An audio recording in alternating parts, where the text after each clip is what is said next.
Ce soir, nous allons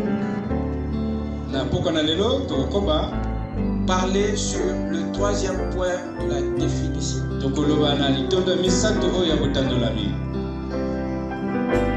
Que nous avons intitulé le royaume en tant que nation.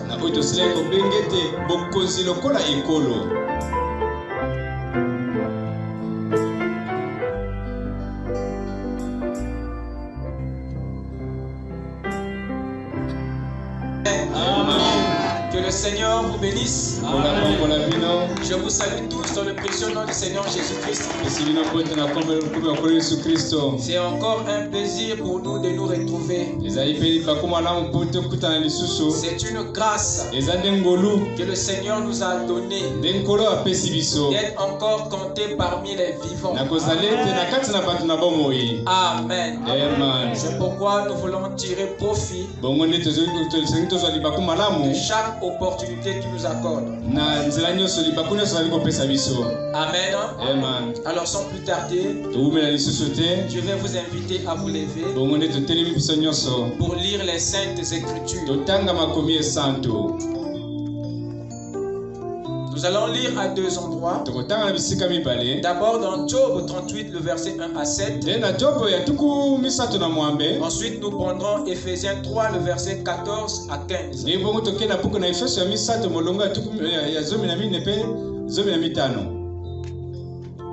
Commençons avec Job. L'Éternel répondit à Job du milieu de la tempête et dit: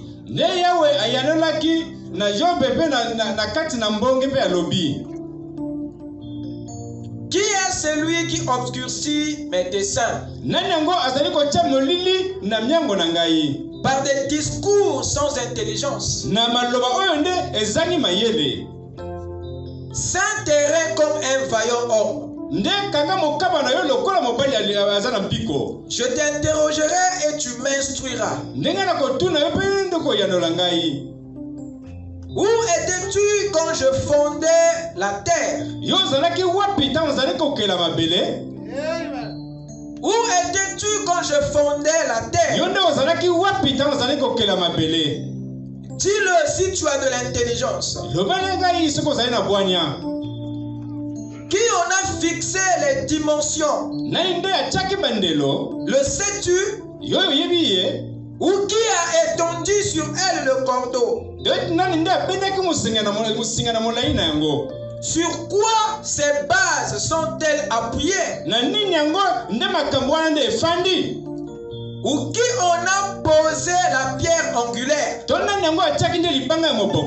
Alors que les étoiles du matin éclataient en chant d'allégresse, et que tous les fils de Dieu poussaient des cris de joie. Amen. Avec nos têtes inclinées. Seigneur notre Dieu, merci infiniment Père, car tu as dit dans ta parole: heureux serez-vous lorsqu'on vous écouterez les paroles de ce livre. Et nous croyons que nous sommes le peuple le plus privilégié parce que nous avons écouté ta parole. Maintenant Seigneur, nous voulons que le Saint-Esprit vienne prendre ce que nous avons écouté pour maintenant nous les faire comprendre et nous les faire vivre. Car sans toi Seigneur, il n'y a pas la vie sur la terre. Sans toi, oh Dieu, il n'y a pas la vie dans nos corps. Raison pour laquelle nous te confions chaque chose. Ne nous laisse pas repartir de la manière que nous sommes venus, mais laisse que Père, chaque cœur soit appelé à la résurrection. Et que le Saint-Esprit soit placé au-dedans de nous, afin que nous devenions la parole faite chair. Viens Seigneur Dieu, parcours ton regard dans chaque cœur. Sonde les cœurs et les pensées. Et donne à chacun Seigneur au-delà de son attente. Bénis les requêtes enfouies. Guéris les malades dans le corps. Sauve les perdus dans l'âme. Console les affligés en esprit. Et ramène les rétrogrades.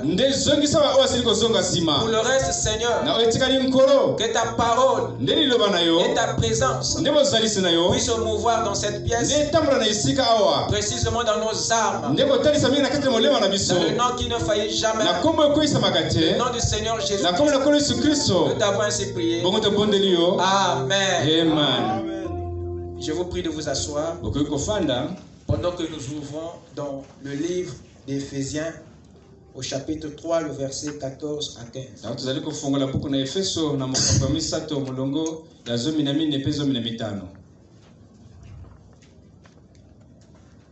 À cause de cela, je fléchis les genoux devant le Père, duquel tire son nom toute famille dans les cieux et sur la terre. À cause de cela, je fléchis les genoux devant le Père, duquel tire son nom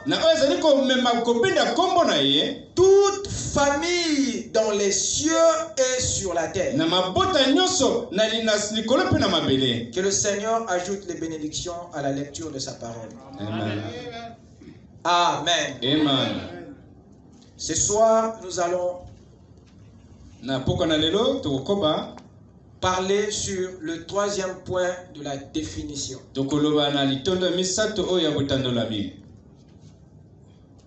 Que nous avons intitulé le royaume en tant que nation. Le royaume en tant que nation. Nous sommes toujours dans le mystère de sa volonté.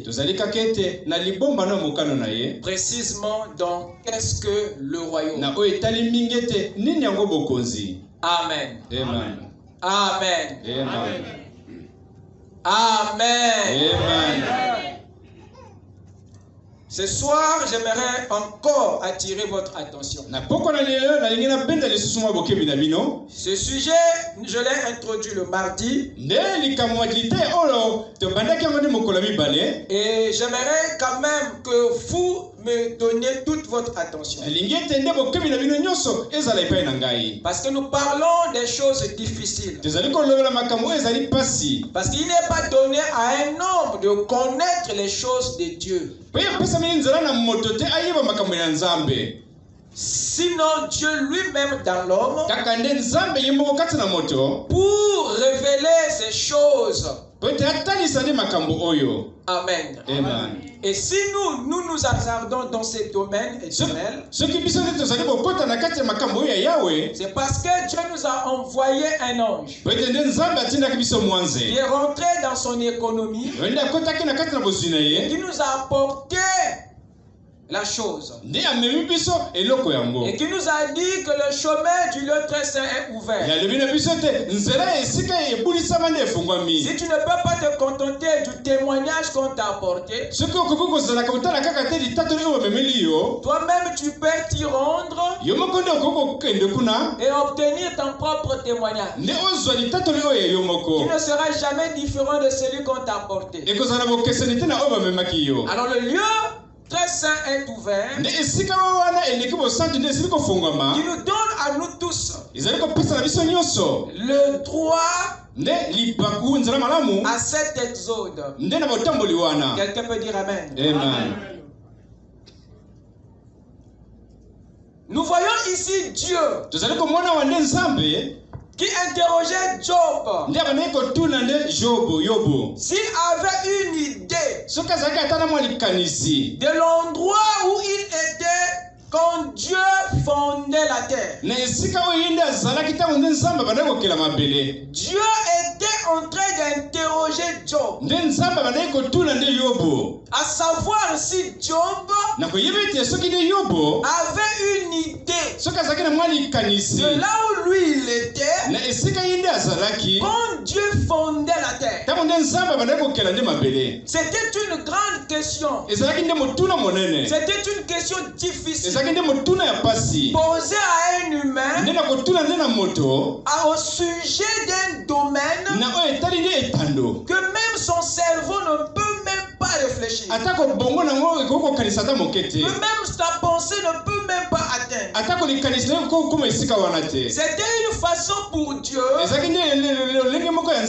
de savoir si Job avait connaissance de ses origines, avait connaissance de son existence avant son existence. Dieu était en train de sonder l'esprit de Job. S'il avait connaissance de là où il était avant d'être sur la terre, de savoir si Job avait la maîtrise sur ses origines, avant son origine, sur son existence, avant son existence sur la terre. Et Job pouvait répondre: je ne sais pas. Dieu lui a dit: où étais-tu quand j'ai fondé la terre? Job pouvait dire: je ne sais pas. Peut-être je n'existais pas encore. Mais Dieu lui fait savoir ces jours-là que l'époque qui ont précédé la fondation de la terre, sache que j'étais en compagnie d'un peuple. J'étais au milieu d'un peuple. J'étais au milieu des étoiles et des fils. À l'heure où je posais les fondements de la terre, Dieu informait Job d'une existence avant l'existence. Dieu informait Job sur un monde avant les mondes. Dieu était en train de l'instruire au sujet d'une nation avant les nations. Dieu parlait à Job de l'existence d'un peuple avant les peuples. Il montre à Job qu'il existait une vie avant la vie. Il existait une éternité avant le temps. Il existait une nation avant les nations. Dieu était en train d'instruire Job, de montrer à Job qu'il existait un royaume avant les royaumes. C'étaient ces étoiles et ces fils dont Dieu parlait à Job qui peuplaient ce monde avant les mondes, qui peuplaient l'éternité avant le temps. C'est eux, les étoiles et les fils, qui formaient la nation qui constitue le royaume de Dieu dans les cieux des cieux. Et Dieu parle à Job d'une époque très lointaine, d'une époque avant le temps. Et il nous montre qu'à cette époque avant l'époque, il y avait déjà une vie. Il y avait déjà une nation. Il y avait déjà un peuple composé des étoiles et des fils. Avant la fondation de la terre. Avant que Dieu ne crée. Il dit à Job qu'il y avait une vie. Il s'agit là d'une existence avant l'existence. Il s'agit là d'une vie avant la vie. Il parle là d'une nation avant les nations. Alors cela a bousculé le cerveau de Job. Il n'arrivait pas à concilier ces choses. Mais il y a une chose que Job ignorait. Job ne savait pas qu'il faisait lui-même partie de ses fils qui criaient à l'aube. Il ne savait pas que le peuple dont l'Éternel lui parlait, et lui-même Job faisait partie des fils qui criaient. Ça c'est ce que Job ne savait pas. Il n'avait aucune idée qu'il faisait partie de cette nation qui existait avant l'existence. Il n'avait aucune idée qu'il était membre de ses fils qui criaient quand Dieu fondait la terre. Comme à toi ce soir, tu n'as pas idée que tu as existé avant cette existence. Tu n'as aucune idée que tu as été dans un monde avant que le monde ne soit créé. L'homme sur la terre ignore une réalité. Il ne s'agit pas ici de la vie après la mort, mais de la vie avant la vie. Je répète, il ne s'agit pas ici de la vie après la mort. Ça c'est ce qui vous préoccupe le plus. Mais dans le royaume, on ne se soucie pas de ce qui vient après là. Mais dans le royaume, la base de notre préoccupation, c'est de comprendre d'abord cette existence avant l'existence. Parce que c'est ça qui vous fait connaître vos origines. Quand c'est réglé, quand vous savez d'où vous venez, vous n'avez plus de soucis de là où vous allez. Parce que vous savez bien que c'est le retour et début. Et quand tu ne connais pas tes origines, tu as même peur de quitter la terre. Voilà pourquoi les gens s'accrochent à la chair, s'accrochent à cette vie, parce qu'ils ne sont pas sûrs de l'autre côté. Ça veut dire qu'il n'y a eu rien qui les a entretenus au sujet de leur vie avant la vie, pour être maintenant sûr de repartir à cette vie après celle-ci. Je parle à moi-même. C'est bon. Est-ce que vous me comprenez? Dieu montrait qu'il était avec un peuple au moment où il fondait la terre. Et ce peuple-là était un peuple composé d'étoiles et de fils. Avant la fondation de la terre. Ce qui revient à dire que ce monde-là était habité. Ce monde-là était peuplé. Avant même que la terre ne viennent à l'existence. Écoutez ce que le prophète dit à ce sujet. Donc Christ est le mystère de Dieu. Il dit ceci, paragraphe 104.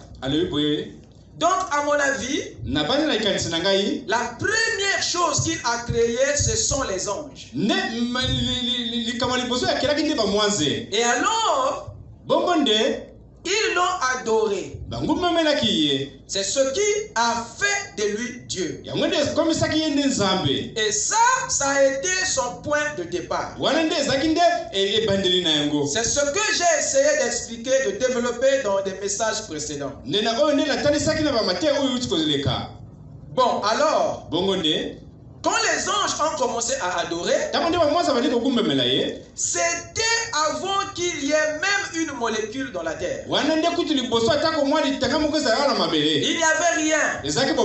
Tout était ténèbres. Il n'y avait pas de soleil, pas de lune, pas d'étoiles, rien. Et il était alors Dieu. Comme il a demandé à Job, où étais-tu quand je fondais le monde? Quand les étoiles du matin chantaient ensemble, que les fils de Dieu poussaient des cris de joie. Alors où étais-tu? Voyez, c'était il y a très longtemps, avant la terre. Vous écoutez ça? Amen. Donc ce que nous venons de lire dans Job ici, Dieu parle à Job d'une scène, d'un événement qui s'était réellement produit, mais avant le temps, avant la terre. Conclusion, il y avait bel et bien une vie avant le monde. Quelqu'un peut dire amen? Amen. Voilà ce qu'il ajoute ici dans la sémence du serpent. Paragraphe 82. Il dit ceci. Je vais vous demander, de qui était-il question dans Job 38?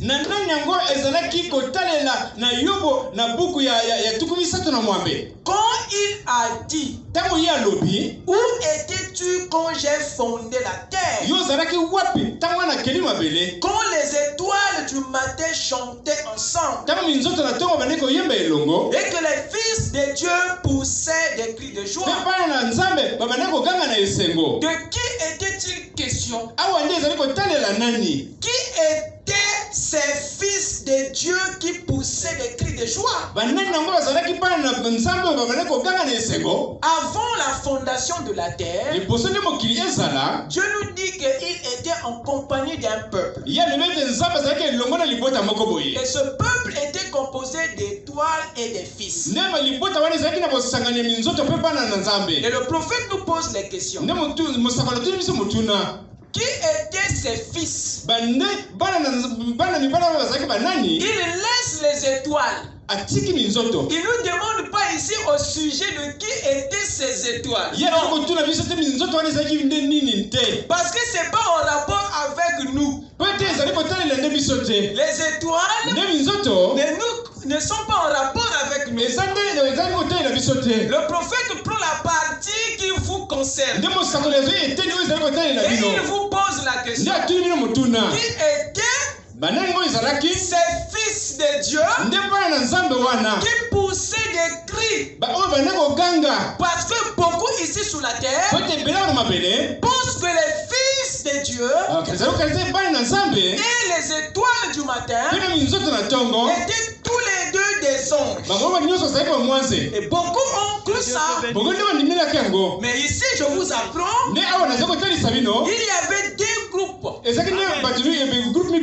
composaient cette grande nation. Les étoiles et les fils.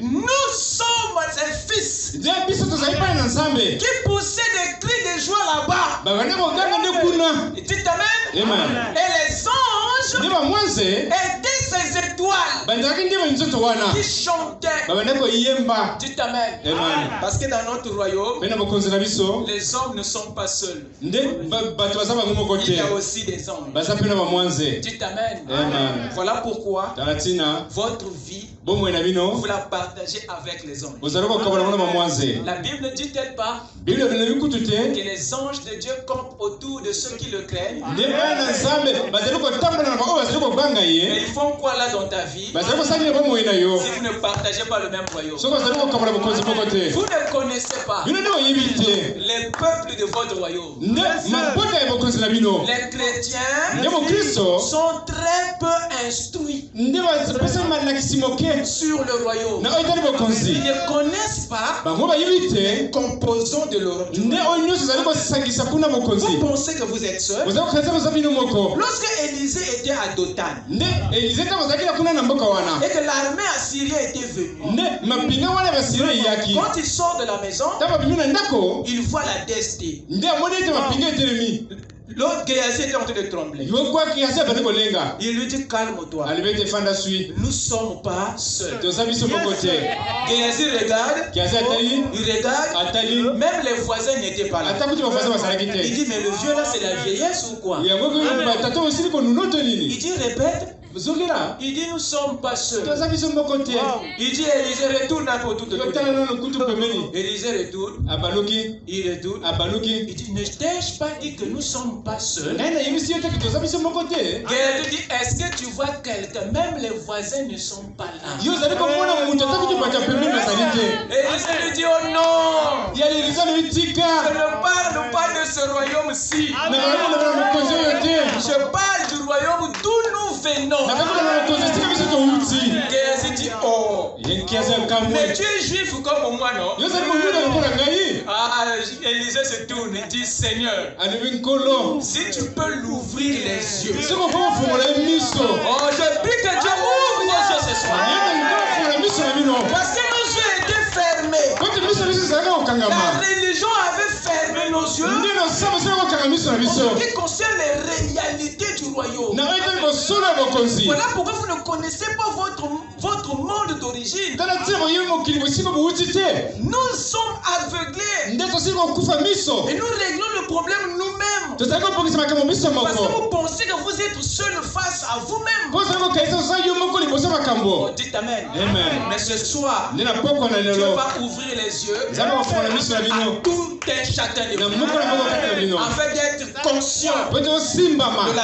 réalité de votre royaume. na bosolo ya bokonzi na Vous bino. vivez avec les anges. nde ozali kohumela na bamwaze. Marchez avec les anges. ozali kotambola na Nous bamwaze. sommes arrivés tozali kokomi dans la dispensation du royaume na lolenga bokonzi. où chaque citoyen de ce royaume nde moko na moko ya mofandi ya kuna. a des yeux pleinement ouverts. nde aza na miso kofungama monene. Vous allez traiter avec les anges. nde bokosolola nde na bamwaze. Je peux entendre un amen. Oh, donnez la main à Jésus.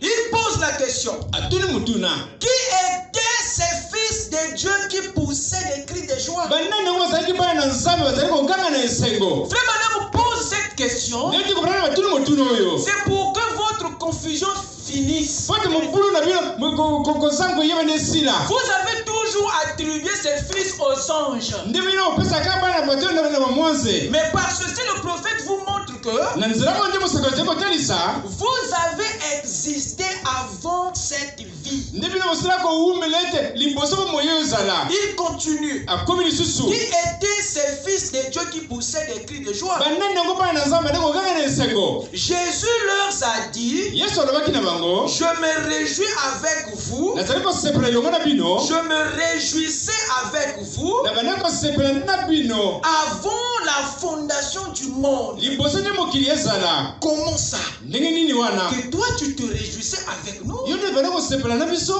avant que le monde ne soit créé. liboso nde mokili nde ekelama. Oh, nous ne sommes pas nous nés après le monde. biso topotami nsima mokili te. Ne sommes-nous pas nés après que Dieu ait créé le monde, d'où vient ce terme que tu te réjouissais avec nous avant que la terre ne soit créée? Donc tu veux nous dire qu'on était là-bas avant cette vie? C'est là le grand mystère.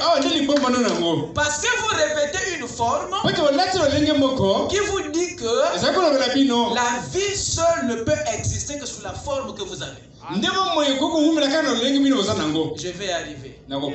Il dit ceci: je me réjouissais avec vous avant la fondation du monde. Nous ne sommes pas des créatures du temps. Nous sommes des créatures de l'éternité. Vous écoutez ça? Qu'est-ce que ça veut dire? Que nous avons existé dans l'éternité, mais Dieu nous a créés dans le temps. Amen. Amen. Hein? Amen. Je vais arriver. Qu'est-ce qu'il dit encore? Il dit ceci.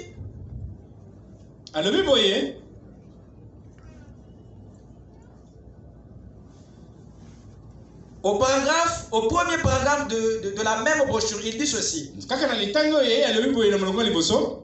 comme il nous est enseigné dans la parole bénie,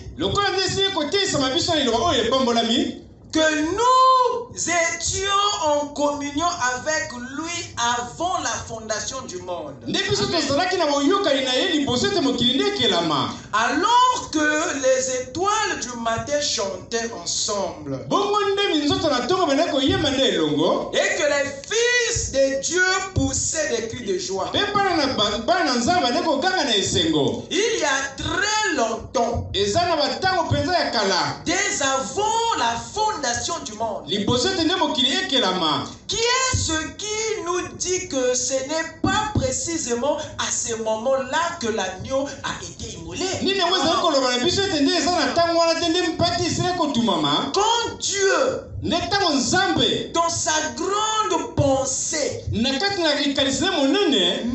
a vu pousser des cris, Dieu, dans sa grande pensée, nous a vu pousser quoi? Des cris. Or, lesquels poussaient les cris avant la fondation du monde? Les étoiles du matin ou les fils de Dieu? C'était les fils de Dieu qui poussaient les cris, et les étoiles chantaient. Ici à nouveau, le prophète met ses fils en rapport avec nous.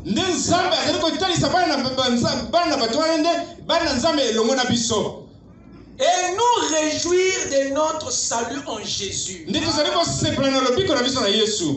pour lui, et quand Dieu nous avait vus dans sa grande pensée, les cris qu'on poussait avant la fondation du monde, c'était Dieu nous faisant voir notre salut. Dites Amen. Vous n'avez pas existé ici seulement. Votre vie remonte aux temps les plus anciens, c'est-à-dire dans l'éternité. Qu'est-ce qu'il dit encore? Dans l'amnésie spirituelle, il dit ceci. Paragraphe 89. Il dit ceci: remarquez, il est en moi, je suis en lui. Alors, remarquez, chaque chrétien qui est un véritable chrétien était avec lui Lorsque les étoiles du matin éclataient en chant d'allégresse, et que les fils de Dieu poussaient des cris de joie, avant qu'il y ait une fondation du monde, nous étions identifiés dans les sphères immortelles avec Dieu 10 millions d'années avant même que le monde soit formé. J'étais là-bas avec lui. Si j'ai la vie éternelle, j'étais là-bas avec lui.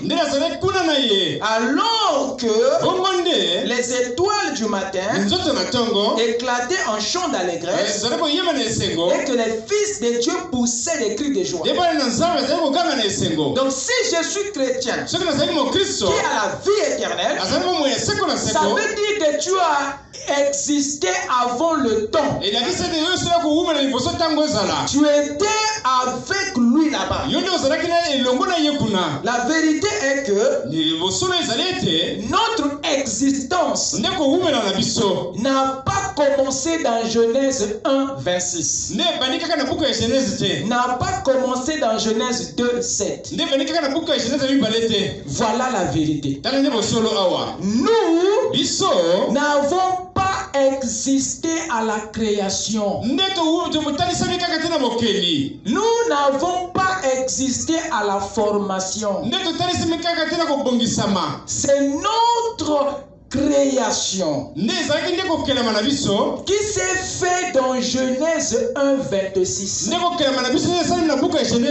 C'est notre formation qui s'est fait dans Genèse 2, 7. Mais notre existence remonte dans l'éternité. Quelqu'un peut dire amen. Dieu a créé ici une créature qui existait avant la création. Vous existiez avant que Dieu ne vous crée. Je prends un exemple. Nous sommes ici dans Genèse 1, 26. Dieu crée un esprit. Cet esprit existe parce qu'il est créé. Dites amen. Mais le corps n'existe pas encore parce qu'il n'est pas encore formé. Bien que le corps Adam n'existe pas encore, mais cela ne veut pas dire que l'esprit est mort. Cet esprit existe avant la naissance du corps, avant la formation du corps. De la même manière que cet esprit, avant qu'il soit créé ici dans Genèse 1, 26, il existait dans l'éternité. Cet esprit existait en Dieu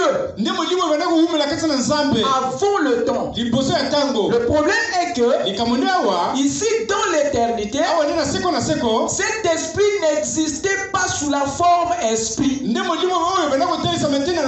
cet esprit existait en Dieu dans l'éternité sous la forme sémence. C'est dans le temps ici que Dieu crée cette chose sous la forme esprit. Oh, quelqu'un peut dire amen? Je vais arriver. Donc c'est notre création qui s'est faite dans le temps. Mais notre existence remonte dans l'éternité. Avant notre création. Qu'est-ce qui se passe? Vous avez existé avant même que Dieu vous crée. Vous avez existé avant que Dieu vous forme. Vous avez existé en lui avant qu'il vous crée à son image. Avant qu'il vous forme de la poussière de la terre. Vous existiez en lui avant le temps, avant la terre. Mais sous quelle forme vous existiez dans l'éternité? Dans l'éternité, vous existiez sous forme de sémence. Parce que cette forme que vous avez n'était pas celle-là que vous avez en lui dans l'éternité. Ouvrez rapidement avec moi dans Hébreux 7. Je vais vous lire une chose avant de vous imaginer ça. Hébreux 7. Partie du verset 9-10. Il est dit ceci. De plus Lévi qui perçoit la dîme l'a payé pour ainsi dire par Abraham, car il était encore dans les reins de son père lorsque Melchisédek alla au devant d'Abraham. Je répète, de plus Lévi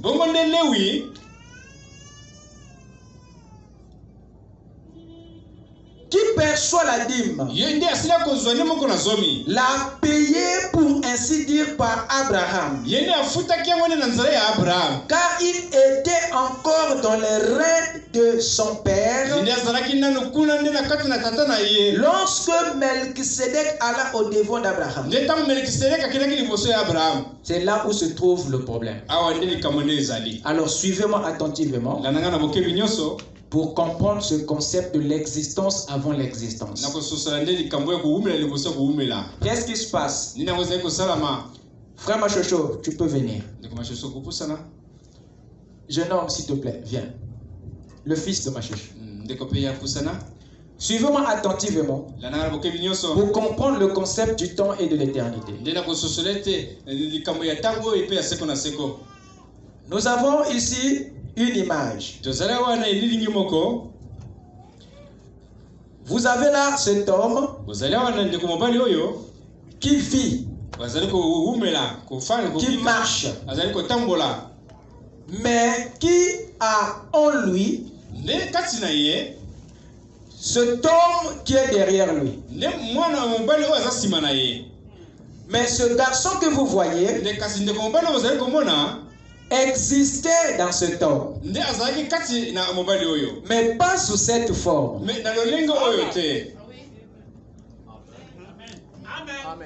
Vous êtes avec moi? Et il y a eu des actes que lui il a posés, mais dans son père. Certaines actions que lui subissait, certaines influences, certaines impulsions, certaines réactions que lui faisait dans le temps, ça ne venait pas parfois de lui, mais ça venait parfois des sémences qui étaient en lui, qui le poussaient parfois à réagir. Les mouvements que fait cet homme dans celui-ci le pousse parfois à un comportement. Nous on va l'attaquer. Alors ce qui est à l'origine de ce comportement, c'est une sémence qui est en lui. Mais lui, il ne peut pas le voir parce qu'il vit en lui sous forme de sémence. Dites amen. C'est ce que vous étiez en Dieu dans l'éternité.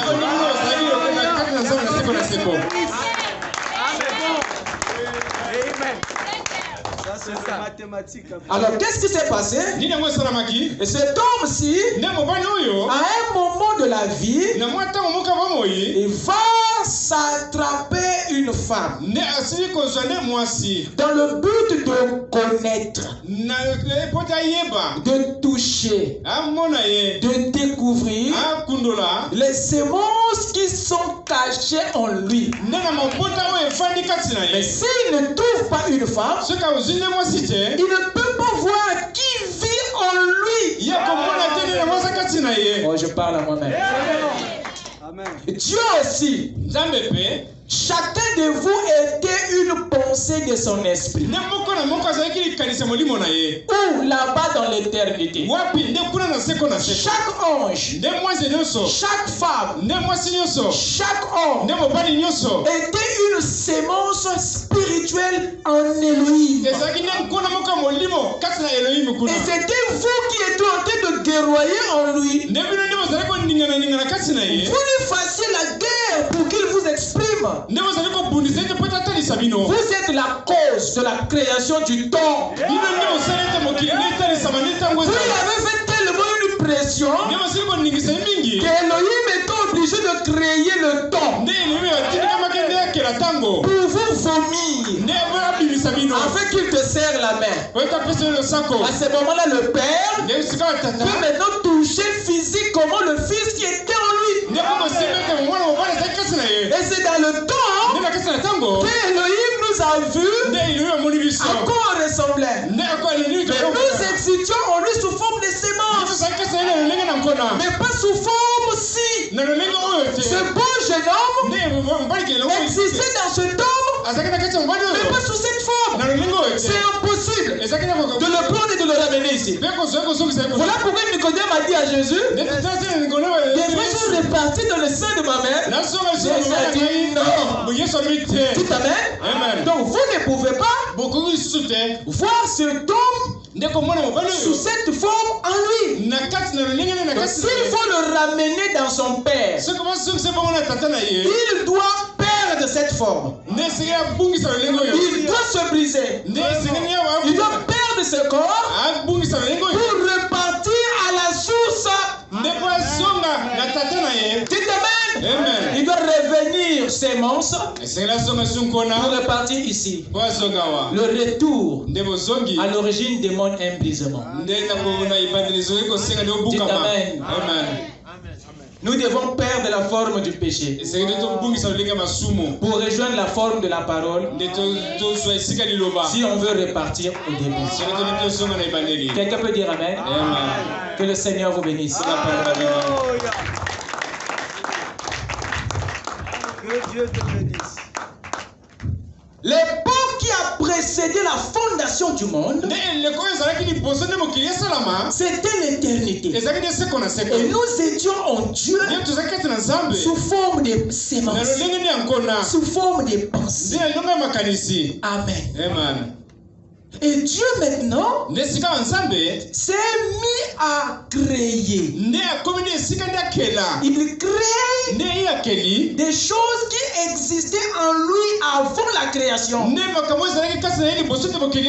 manifeste dans le temps ce qu'il avait connu avant. Sauf qu'il y a maintenant un problème.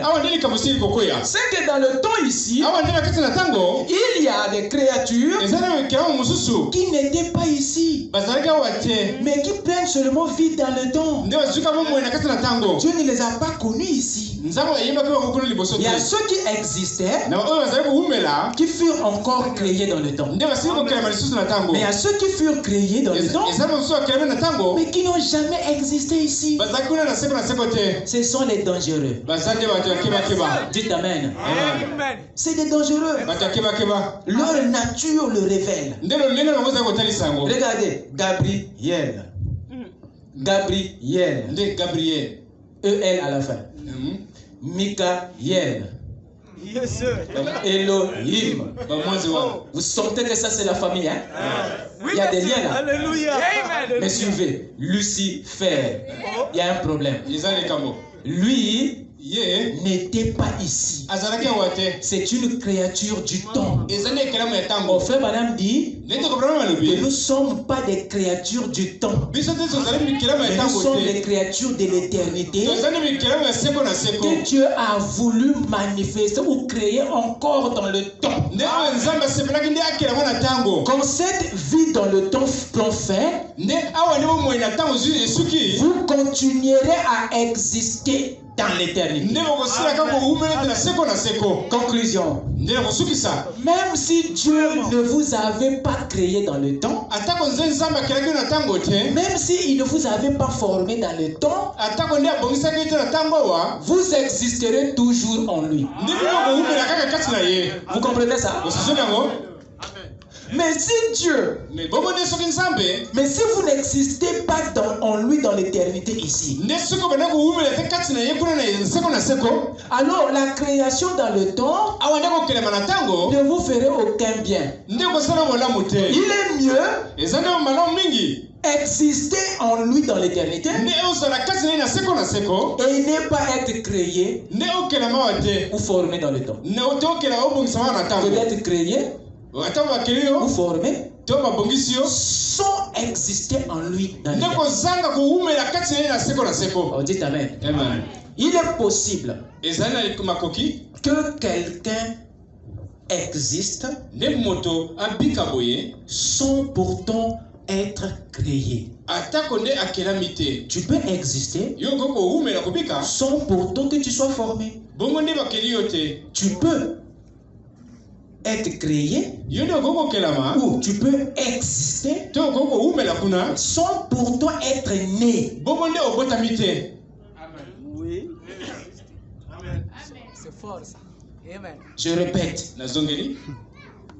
Nous avons des créatures qui existent, mais qui ne sont pas nées, qui ne sont pas créées, mais ils existent. Mais il y a d'autres qui sont nés, qui vivent dans le temps, mais qui n'existent pas dans l'éternité. Ils n'ont qu'une seule vie. Quand il s'éteint dans le temps, vous ne pouvez plus le retrouver nulle part. Mais il y a d'autres qui s'éteignent dans le temps, vous les retrouvez dans l'éternité.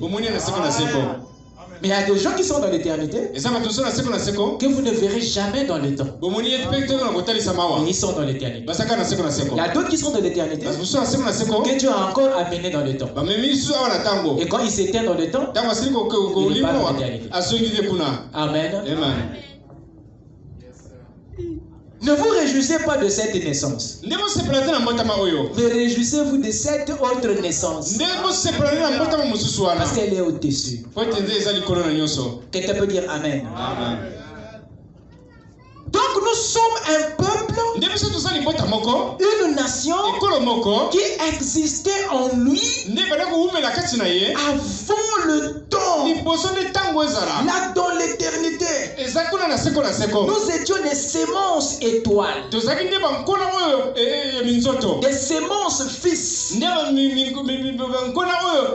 qui formaient la nation d'Élohim dans l'éternité. Donc votre existence et vos origines ne commencent pas dans le temps. Ta vie n'a pas commencé quand tu es né à Blanche Gomez. Mais ta vie existe avant ta naissance. Parce que nous sommes une nation qui tire son origine de l'éternité et non du temps. Est-ce que quelqu'un peut dire Amen? Amen. Écoutez mes chers amis. Prenez avec moi Ecclésiaste 4. Ma prière est que vous compreniez ce concept parce que ça va résoudre tous vos problèmes d'existence. Ça va éclairer tous les zones d'ombre de votre existence. Il y a des gens ici qui n'arrivent pas à aller loin avec Dieu. Pourquoi? Parce qu'ils ont des mauvais souvenirs. Parce que dans le temps ici, il y a des expériences qui peuvent obscurcir cette sémence éternelle qui est en vous. Alors ces expériences que nous avons eues dans le temps ici vont vous écraser, vont vous ôter la joie de vivre, vont vous ôter l'amour de Dieu. Il vous fera haïr l'église. Il vous fera haïr les frères. Les expériences du temps. À la seule chose qui ne pourra jamais décharger votre batterie, c'est la révélation de votre existence avant ces expériences. Quand vous connaissez d'où vous venez et de quel peuple vous faites partie, aucun échec dans le temps, aucune déception dans le temps qui vous fera arracher votre existence. Le fait de connaître ça, ça change le cours de votre vie dans le temps. Dites Amen. Ecclésiaste 4. Salomon ici a fait une réflexion qui vraiment nous bouscule. Cette réflexion, c'est en fait une révélation. Ecclésiaste 4 à partir du verset 2. Écoutez. J'ai trouvé les morts qui sont déjà morts plus heureux que les vivants qui sont encore vivants.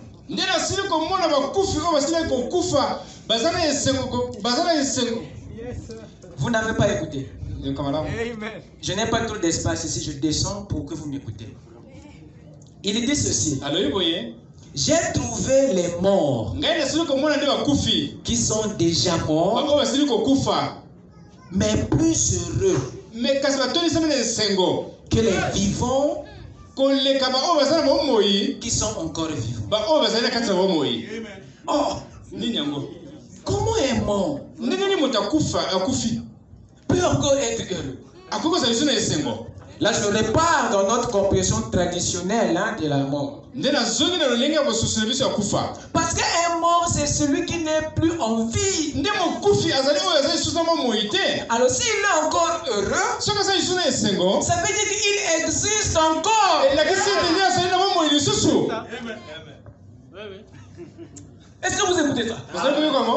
Si celui qui est mort et encore heureux, ça veut dire qu'il existe, mais sous une forme différente de la première forme où vous le voyez en vie. Donc un mort existe. Bon, si toi tu penses que parce que le frère Intel est parti, que son existence s'est arrêtée, c'est une erreur. Donc si déjà après cette vie il y a une existence, c'est ce concept qui est difficile à comprendre dans la religion. La religion vous montre seulement là où vous partez. Elle est incapable de vous dire d'où vous venez. Comment je jouerai la joie d'aller là où je vais si je ne sais pas d'où je viens? Parce que là où je vais n'est qu'un retour. Ce n'est pas un aller ou une allée. C'est un retour à l'origine. Faut connaître l'origine.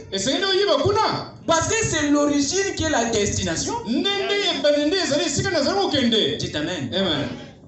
Il n'y a que le royaume qui peut bien nous instruire au sujet de nos origines.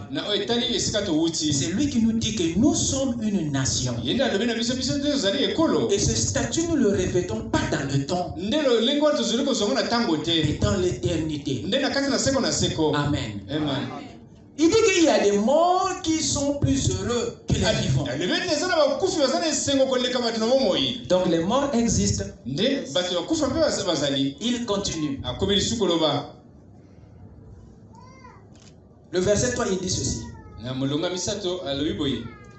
Et plus heureux que les uns et les autres, c'est-à-dire plus heureux que les morts et les vivants. Salomon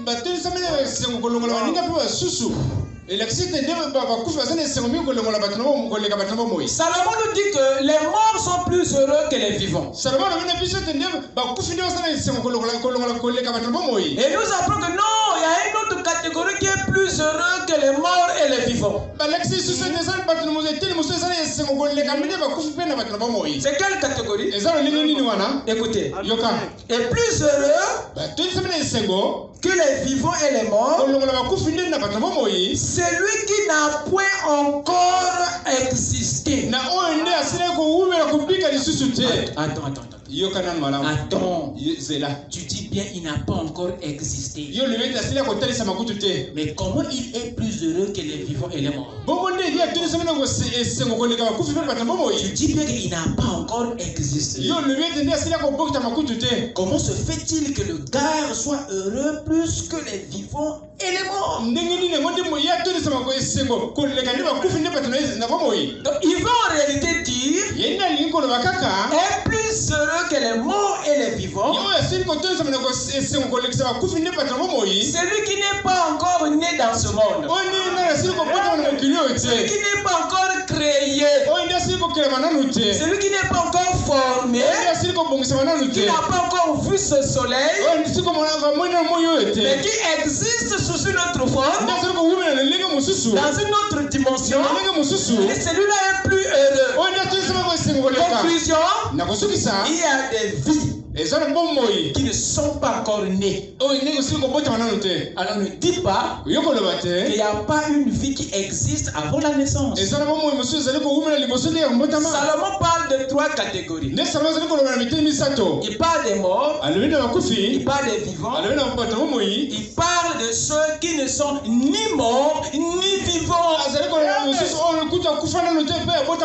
mais qui existent. Dites Amen. L'existence avant la naissance, avant la mort. Salomon avait déjà compris ce concept dont je vous parle. D'une existence avant l'existence. D'une vie avant la vie. Il s'agit là de l'éternité avant le temps. Nous avons vécu, existé dans l'éternité. Et Dieu a décidé de nous créer encore dans le temps. De nous former encore dans le temps. Mais cela ne veut pas dire que nous avons commencé à la création. Faisons l'homme à notre image. Ce n'est pas le début de sa vie. C'est le début de sa création. Son existence remonte depuis l'éternité. Voilà pourquoi, quand il a péché, Dieu lui a dit: tu as été tiré de la poussière, tu retournes à l'origine. Ça, c'était le message que Dieu avait prêché à l'homme extérieur. Mais remarquez, il n'a jamais dit quelque chose au sujet de l'homme intérieur. Parce qu'il sait, l'homme intérieur ne pourra pas mourir. Il ne vient pas de la terre, il vient de l'éternité. votre partie intérieure n'a pas commencé quand il est entré dans votre corps. Mais c'est avant de venir dans votre corps, il a fait une vie. Est-ce que quelqu'un peut dire Amen? Amen. Amen. Je vais prendre avec moi ici Romains 8, verset 28. Rapidement. Romains 8. Voilà ce qu'il dit. À partir du verset 28, il dit ceci. Nous savons du reste que toute chose concourt au bien de ceux qui aiment Dieu, de ceux qui sont appelés selon son dessein. Car ceux qu'il a connus d'avance, il les a aussi prédestinés à être semblables à l'image de son Fils. Écoutez bien. Il parle ici des gens qu'il a connus d'avance et qu'il a prédestinés. Suivez un peu la chronologie. Car ceux qu'il a connus d'avance, avant quoi? Il a connu certaines personnes avant quoi? Le commencement. Or, le commencement, c'est à la fondation du monde. Ici, il dit qu'il a connu d'avance, avant que le monde soit. Alors, ce sont ceux qu'il a connus avant ici, qu'il a prédestinés. Quand il parle d'avant, il rentre là dans le cadre de sa préscience. L'élection regarde à l'arrière, mais la prédestination regarde à l'avant. Donc il appelle dans le temps des gens qu'il avait connus dans l'éternité. Car ceux qu'il a connus d'avance, il les a aussi prédestinés à être semblables à l'image de son Fils, afin que son Fils fût le premier-né d'entre plusieurs frères. Et ceux qu'il a prédestinés, il les a aussi appelés. Et ceux qu'il a appelés, il les a aussi justifiés. Et ceux qu'il a justifiés, il les a aussi glorifiés. Donc vous comprenez qu'il s'agit là d'un programme que Dieu avait fixé. Donc tel que tu es là, les positions que tu prends dans le temps sont que des conséquences de ce programme. Alors ceux qui sont prédestinés ici sont ceux qu'il avait connus, et ceux qu'il a prédestinés sont ceux qu'il a justifiés et glorifiés. Donc ce qui se passe dans le temps ici, c'est le déroulement d'un programme divin. C'est Dieu qui accomplit son programme. Madame dit dans l'adoption ici que l'élection regarde en arrière vers la préscience, et la prédestination se tourne vers la destinée. Il dit ne l'oubliez pas que l'élection regarde en arrière. Et nous avons été élus avant dans l'éternité est prédestiné au salut dans le temps. Or, il y a des ceux qui n'ont pas été élus dans l'éternité, mais que Dieu a appelés dans le temps et qui ne sont pas concernés au salut. Alors ça, c'est un point très capital, parce que le plan de la rédemption, c'est Dieu lui-même qui l'a fixé. Ça, c'est dans le cadre de sa souveraineté. Il y a des questions que lui seul peut vous répondre.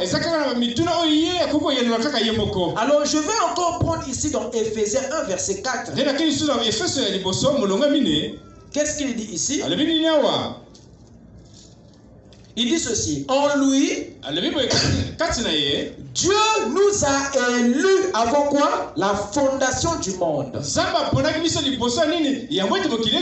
Donc vous étiez élus avant que le monde ne soit fondé. Donc si Dieu vous élu avant que le monde ne soit créé, ça veut dire que vous existiez avant le monde. Vous existiez avant. Et là nous sommes en lui dans l'éternité. En lui, Dieu nous a élus avant la fondation du monde, pour que nous soyons saints et irrépréhensibles devant lui. Donc la vie sainte que tu mènes, c'est ce que Dieu avait résolu ici. En fait, en lui ici, tu étais un saint. Voilà pourquoi il veut que tu reproduises ce que tu étais avant le temps. Raison pour laquelle celui qui a existé dans l'éternité aura tendance à reproduire la même vie dans le temps. Si nous luttons contre la corruption,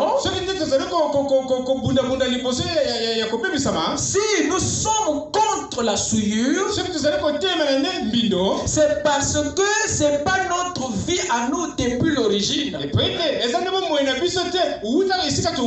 C'est la vie de l'éternité que les semences du ciel manifestent sur la terre. Donc en réalité, la vie de la parole n'est pas un forcing. Cette sainteté-là, elle est censée couler.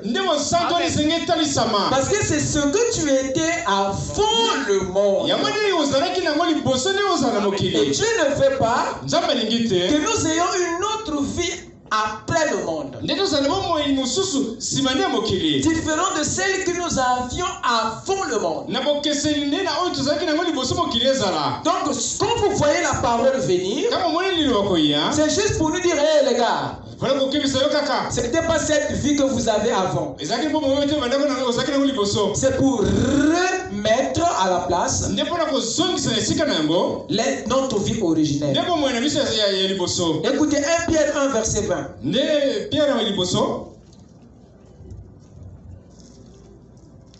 1 Pierre 1 verset 20. Prédestiné avant la fondation du monde et manifesté à la fin des temps à cause de vous. Prédestiné avant la fondation du monde et manifesté dans le temps. Donc nous avons existé avant le temps. Nous avons existé avant la création. Nous avons existé en lui avant qu'il nous crée dans le temps. Donc arrête de penser que ta vie a commencé à ta naissance. Tu as commencé avant la naissance. Tu as assisté plutôt à la naissance de ton corps.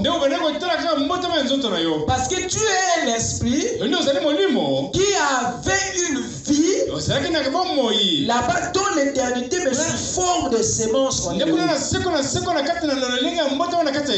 Amen. Amen. Amen.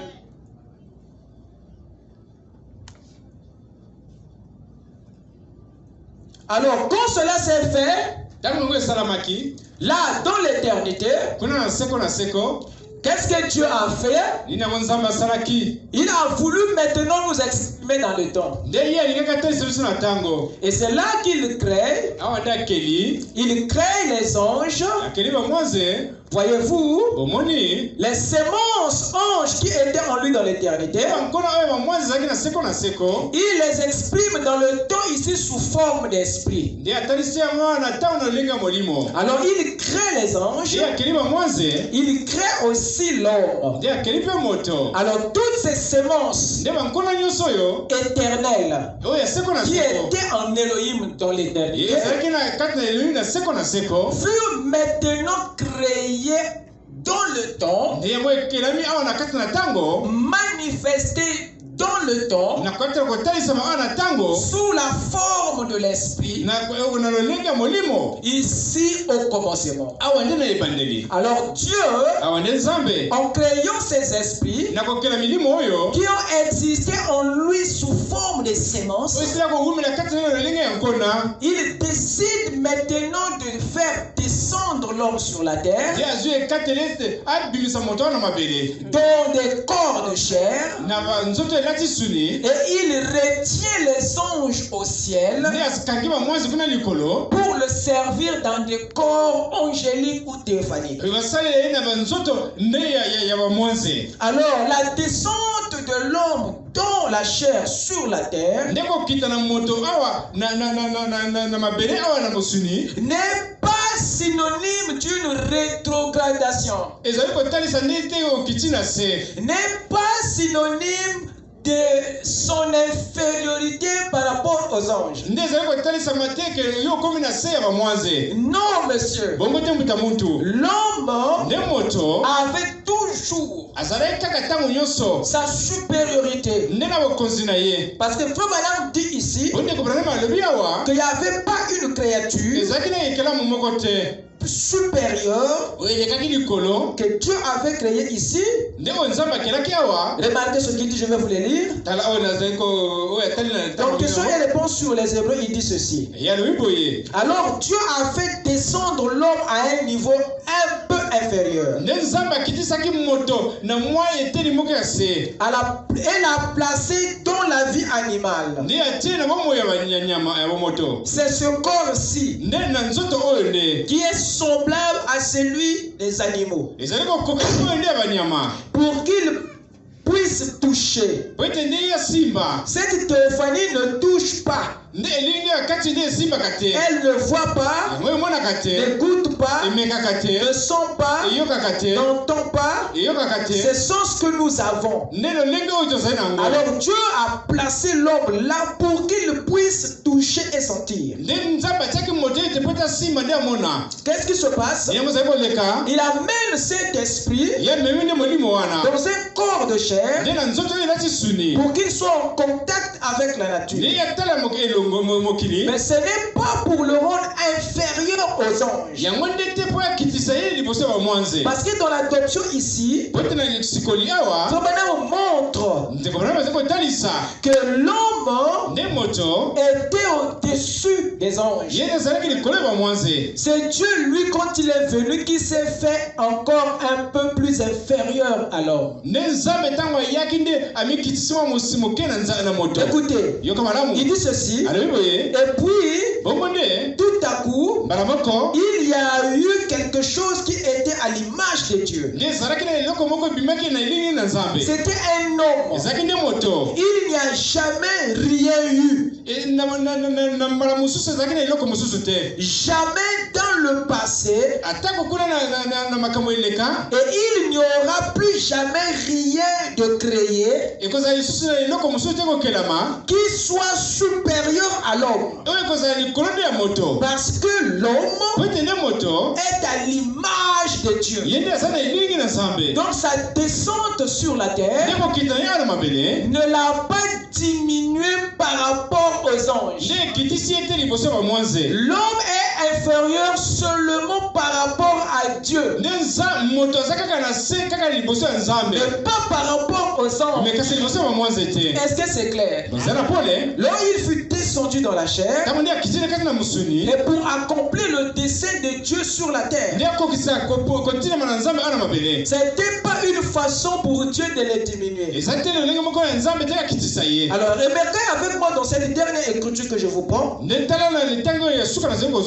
Ephésiens 3, verset 14, nous avons lu ça. À cause de cela, je fléchis les genoux devant le Père, duquel tire son nom toute famille dans les cieux et sur la terre. Cette écriture nous apprend une réalité. C'est qu'il y a une famille dans une partie vit au ciel et une autre sur la terre. Paul parle ici d'une famille, pas des familles. Il parle d'une famille qui vit à deux endroits différents, au ciel et sur la terre. Remarquez, le mot famille qu'il utilise ici, c'est le même mot qui désigne aussi une maison, une nation. En d'autres termes, Paul voulait simplement nous dire qu'il y a une nation, il y a un peuple, mais qui vit à deux endroits différents, au ciel et sur la terre. Maintenant, la partie de cette nation qui vit au ciel, c'est les étoiles, c'est les anges. Et la partie de cette nation qui vit sur la terre, c'est les fils, c'est les hommes. Nous avons donc là des groupes d'une même nation, mais dont un groupe vit au ciel et un autre a été envoyé sur la terre. Les anges sont des serviteurs de Dieu. Par contre, les hommes sont les descendants de Dieu. Vous avez là les alliés de Dieu et la lignée de Dieu. Dites amen. Notre royaume est composé non seulement des hommes, mais aussi des anges. Je vais vous donner la preuve dans Hébreux 12. Prenez cela, mon frère. Hébreux 12. Hébreux 12. Il dit ceci à partir du verset 22. Mais vous êtes approchés de la montagne de Sion. Cette montagne de Sion n'est pas une montagne physique. Il s'agit là d'un royaume qui est une montagne. Souvenez-vous de la pierre de Daniel. Il dit, mais vous êtes approchés de la montagne de Sion pour dire du royaume, de la cité du Dieu vivant. Vous voyez?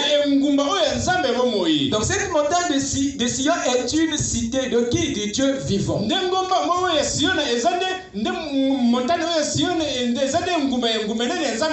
Paul continue à expliquer cette cité. Il dit la Jérusalem céleste. Donc il ne s'agit pas de la Jérusalem là, terrestre. La Jérusalem céleste, la capitale de notre royaume, qui est dans les cieux. Il dit des myriades qui forment le cœur des anges.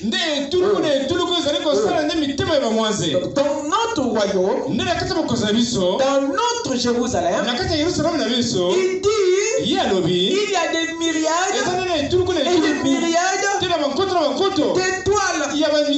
Il continue. Regardez ce qu'il dit. Il y a des myriades qui forment le cœur des anges. Virgule. De l'assemblée des premiers-nés. Inscrits dans les lieux du juge qui est le Dieu de tous. Des esprits des justes parvenus à la perfection. Vous écoutez ça? Amen. Dans ce royaume, il y a certes des myriades des anges. Il y a aussi les esprits des justes parvenus à la perfection.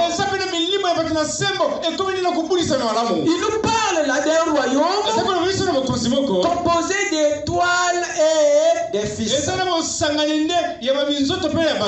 Voilà mon frère, cette nation auquel nous sommes attachés. Mais Paul souligne encore dans sa déclaration ici que cette nation, dans une partie se trouve dans les cieux, une autre se trouve sur la terre, tire son nom du Père. Il y a donc un nom que portent ces deux groupes de la nation. Mais ce nom-là, que cette partie du ciel porte, et cette partie de la terre porte, ne vient pas des hommes ni des anges. Le nom que ces deux groupes de la famille portent vient du Père qui est la source. Or, le nom évoque la nature. Le nom évoque l'esprit. Ce qui veut dire que les deux parties de la nation ont tous les deux un même et seul esprit, une même et seule nature. Donc pour dire que l'esprit du Père est l'esprit de notre royaume. Si tu es cette partie du royaume céleste qui vit sur la terre, nous te connaîtrons par l'esprit du Père qui est sur toi. Parce que chaque nation qui existe sur la terre, frère Branham dit, a un esprit. Et si nous sommes une nation du royaume, nous aurons aussi un esprit. Mais quel est l'esprit qui est sur la nation du royaume? C'est l'esprit du Père. Voilà pourquoi on te connaîtra par le type d'esprit qui est sur toi. Le royaume a un esprit. Les royaumes de ce monde ont aussi un esprit. Mais nous devons avoir l'esprit du Père parce que nous sommes cette partie de la nation que Dieu a fait descendre sur la terre. Que le Seigneur vous bénisse. Amen. Amen. Amen. Amen. Lèvons-nous.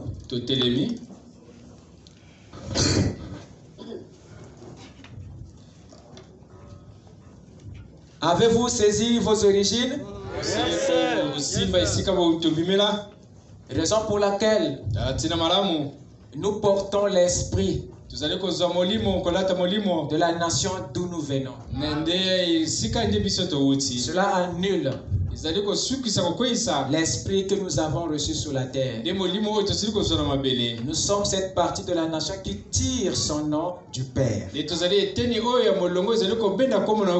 C'est très dangereux pour un citoyen de cette nation d'exporter l'esprit de ce monde.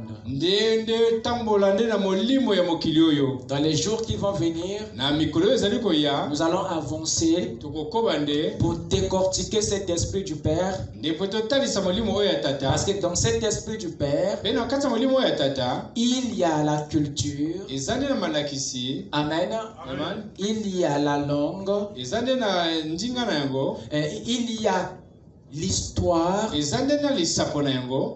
y a les lois, il y a une conscience.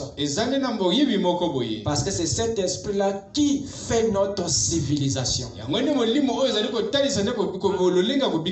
Lorsque nous disons que nous ne sommes pas de ce monde,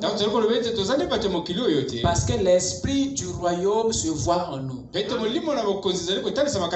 Oh, que le peuple dise Amen. Amen. Avec nos têtes inclinées. Tu es digne, tu es digne. Tu es digne de louange. Jésus, tu es digne, tu es digne. Tu es digne de louange. Tu es digne, oh. Tu es digne de louange. Jésus, tu es digne, oh. Tu es digne de louange. Tu es digne, tu es digne.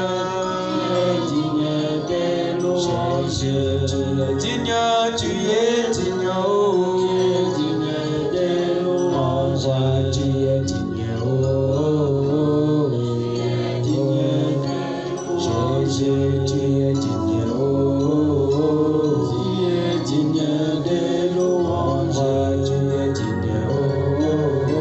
Tu es digne de louange. Tu es digne, tu es digne.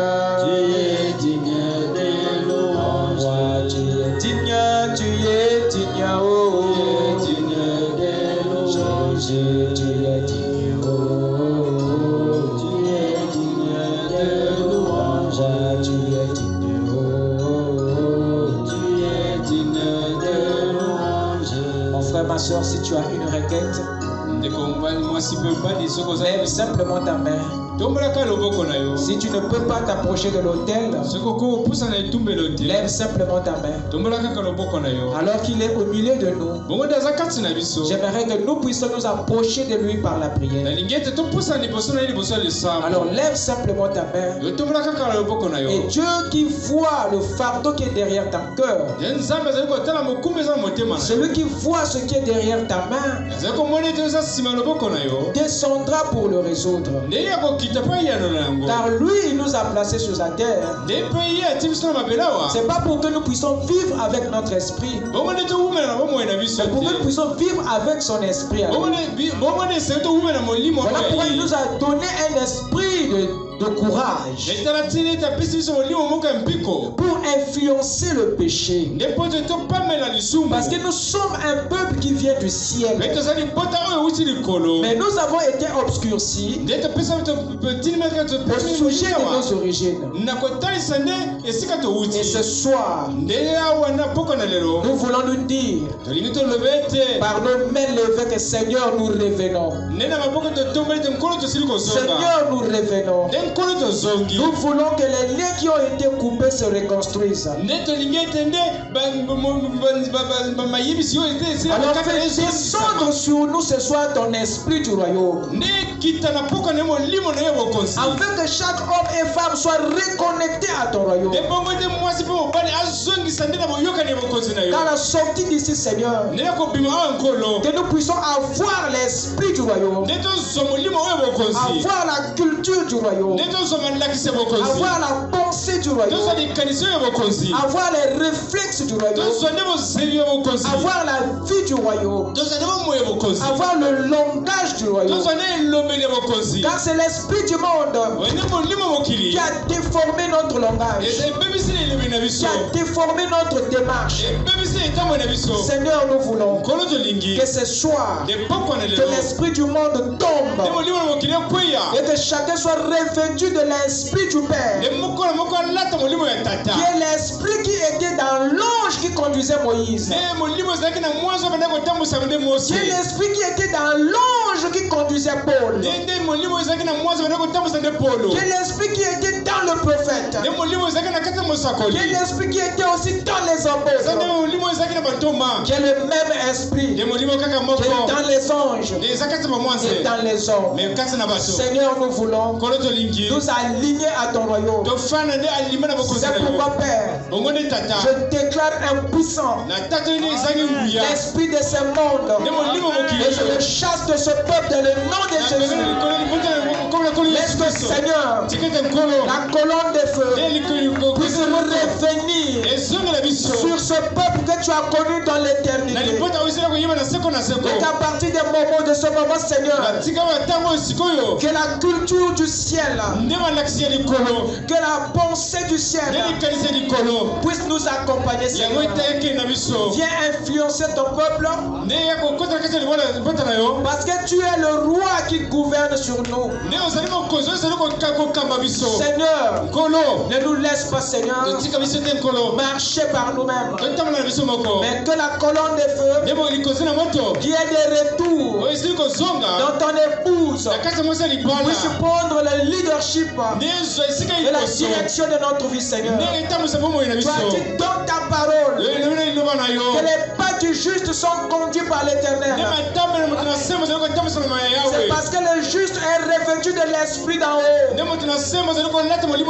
que l'esprit du royaume, l'esprit du Père puisse venir et nous conduire, Père, dans la vérité et dans la bonne vie, et écraser toutes les influences des ténèbres et l'esprit des lumières pour nous faire sortir du mensonge, pour nous faire sortir de la souillure, pour nous faire sortir de l'escroquerie, pour nous faire sortir, Seigneur, oh Dieu, des ténèbres de ce monde.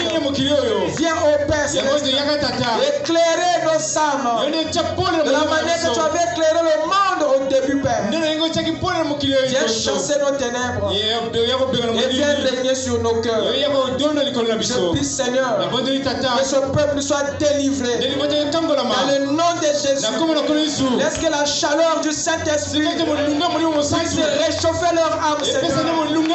Je déclare impuissant tout esprit de maladie, tout esprit d'impudicité. Je chasse toute la souillure dans le nom de Jésus. Laisse le Père, la colonne de feu, l'ange qui était avec les prophètes, qui est dans ce message, puisse nous conduire, Père. Que l'esprit du royaume s'empare de cette nation, Seigneur, alors que tu nous avais connus avant de venir dans ce monde. Maintenant, Père, nous nous offrons à toi. Fais sortir de nos cœurs tout ce qui n'est pas de toi, Seigneur. Et place en nous, Père, l'amour de la parole, la crainte de ta parole, et que les sons du monde puissent quitter nos cœurs, Seigneur. Et à partir de maintenant, Seigneur, que nous marchons avec toi. Nous abandonnons tout, Seigneur. Nous abandonnons tous les secrets. Nous voulons que le Père puisse maintenant venir dans le Fils. Nous sommes à toi, Seigneur. Que ce peuple puisse être sous ta conduite, Père. Nous ne voulons pas être conduits par l'homme. Nous ne voulons pas être conduits par les instincts. Mais nous voulons que le Père, le Saint-Esprit, puisse nous conduire. Apprends-nous, Seigneur, à marcher selon ta parole. Pour ce que nous n'avons pas pu exprimer, Seigneur, nous croyons que l'œuvre que tu as commencée en amenant le Saint-Esprit dans ton église, tu l'amèneras à la perfection dans cette dispensation du royaume. Parce que nous sommes le peuple pour lequel tu es le roi. Et c'est toi, Père, qui gouverne sur notre corps, sur notre esprit et sur notre âme. Que la gloire te soit rendue, Seigneur. Reçois nos acclamations, Père, parce que tu es digne d'être loué. Tu es digne d'être adoré, Seigneur. Et tu es l'esprit qui s'incarne en nous pour nous donner une vie meilleure. Laisse que ce réveil, Seigneur, que tu as allumé à ta venue, Seigneur, puisse continuer dans nos maisons, puisse brûler les ténèbres.